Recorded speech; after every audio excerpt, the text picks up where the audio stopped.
For gluing the head onto the neck, you're going to need 5 clamps. I've got 4 baby blues in a third hand, but you could use other clamps if they aren't available. At least 2 small blocks of wood and then 2 gluing blocks. These need to be either my gluing blocks that you borrow from me or a piece of wood with packing tape on so that you don't accidentally glue them to your neck.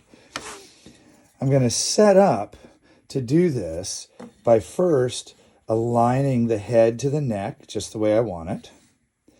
And then I'm going to use 1 clamp to hold the neck down to the table. I'm going to place 1 block at this end and get that nice and clamped right snug against the end of the neck.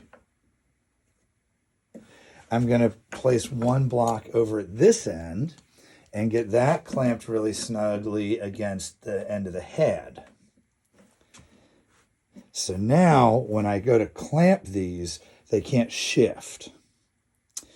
I'm going to spread glue on the head end, on the bevel that's on the head. And remember that the head goes underneath the neck, not on top of the neck. So the head goes down here, not up here. So on that bevel that we put on the head, I'm going to get a nice even coat of glue. You don't need too much. You don't need tons and tons. You don't want it dripping all around, but you do want enough that you get a good glue contact.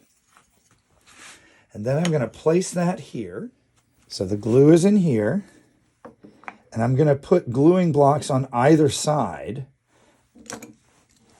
And I'm going to take one of my clamps and put it with the handle coming off of the table.